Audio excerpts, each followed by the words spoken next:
खूब मोजां मोनसे सोंथि दिनै सिमेन्ट गुदि बर' थुनलाइ आफादनि बानजायनायाव सनाय जिल्ला बर' थुनलाइ आफादा फरायसाफोरखौ लानानै जि मोनसे सोलोंथाइनि सांग्रांथि मेल खुंदों बे मेलनि गुदि थांखियानो जाहैबाय दिनैनि जोंनि दावगाफुबोबाय थानाय लाइमोनफोरनि जिउ दानायाव बिसोरो गावसोरनि थांखि होसोनायाव मोनसे सांग्रांथि लाबोनानै होफैनाय दा बे मेलनि गेजेरजों जोंहा गोबांथार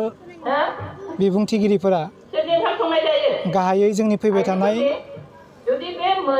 इयुन जोलैफोरखौ नोजोर बोनानैनो माखासे बेसेन गोसा बिबुंथि लाखिलांदों आरो बे मेलाव आंबो आंनि बिबुंथियाव जोंनि फैबाय थानाय मानगोनां फंबाय बिनानाव अनजालु फरायसुला फरायसुलि बिथांमोननिसिम सोलोंथाइखौ बिथा खालामनानैनो खायसे बाथ्राफोरखौ आंबो बुंथिदों दा जों नोजोर होयोब्ला नुनो मोनो जोंनि बर' समाजाव गोबां समावनो दिनैनि गोदान जोलै लाइमोनफोरा सानस'नो हायियाव बुजिस'नो हायियाव माखासे गोरोन्थि लामाजों हान्थिनो लानायखौ दा बेखौ जोङो सांग्रांथि लाबोनायनि गेजेरजों जों फोसाबनो हायो बे मोनसे नोजोरखौ लाखिनानैनो दिनैनि नैबे हाबाफारिया गोथार मुंख्लं साननि हाबाफारिजों लोगोसे सरजाबफानानै खुंफुंनाय जादों आथिखालनि थासारिजों गोरोबथावनाय मोनसे सोंथि नंगौ दिनैनि बांसिन लाइमोनफोरखौनो जों नोजोर होयोब्ला फेग्रा मुवाजों लोहाबनानै थानायखौ नुनो मोनबोगासिनो दङ दा बेनिखायनो नैबे समाव आं नैबे गोथार मोनसे हाबाफारिनि गेजेरनिफ्रायनो बेखौ खावलायनो लुबैदों जे जोङो बेफोरबायदि फेग्रा मुवा बेसादफोरनिफ्राय जानगाराव थानानै जों फैबाय थानाय समाव जोंनि जि होसोनाय थांखि बेयाव जाफुंसारनोब्ला जोङो सानफ्रोमबो गावनि बे सिमांखौ लानानै जाय सिमांखौ नों नुदों बे सिमांखौ लानानै जों मुखुब थानो हानांगोन आरो बे मुखुबानो नोंखौ मोनसे फेग्रा बेसाद लानायनिफ्राय जानगारसिम लाबोगोन नोंखौ मोनसे गाज्रि खामानि मावनायनिफ्राय जानगारसिम लाबोगोन आरो बे जानगारसिम लाबोजानायनि उनाव नों जेब्लानो गावनि खामानियाव मुखुब जानानै नोंनि उनाव मावलांबाय थानो गोनां खामानिफोरखौ मावलांबाय थागोन अब्लानो नोंनि जिउआबो सानसे जाफुंसारनाय लामासिम सहैनो हागोन बेहाय दिनैनि बे बोथोरखौ गरमखौ नेवसिनानैबो गरमखौ गरम होननानै साना लाफानो बाहागो लाफैनायनि थाखाय बिथांमोनखौ साबायखर जोङो जनाय जिल्ला बर' थुनलाइ आफादनिफ्राय जोङो बावनाय जादों बेजों लोगोसे बे दिनैनि बे सोलोंथाइ सांग्रांथि मेलखौ जाफुंसार होनायाव जोंखौ हेफाजाब होनाय जोंनि जनाय जिल्ला बर' थुनलाइ आफादनि सिङाव थानाय जा सिमेन्ट गुदि बर' थुनलाइ आफादनि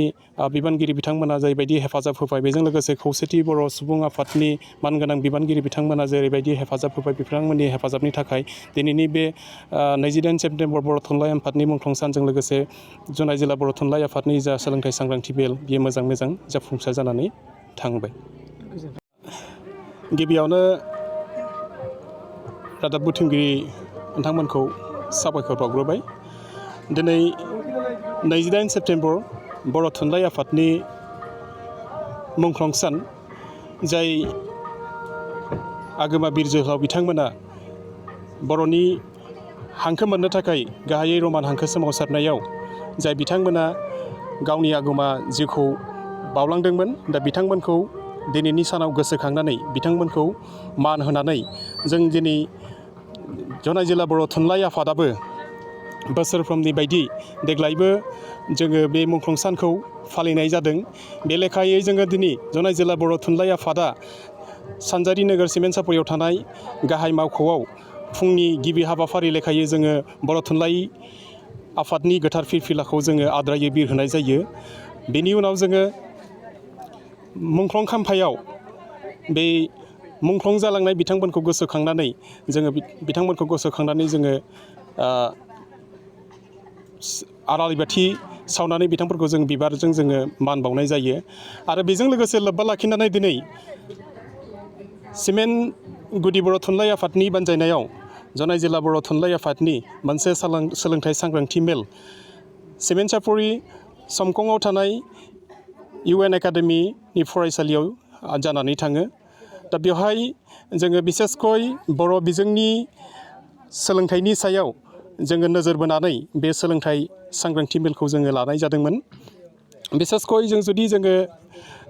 नुनो मोन्दों जोङो जे जोंहा बर' बिजोंनि थाखाय मोनसे जोंहा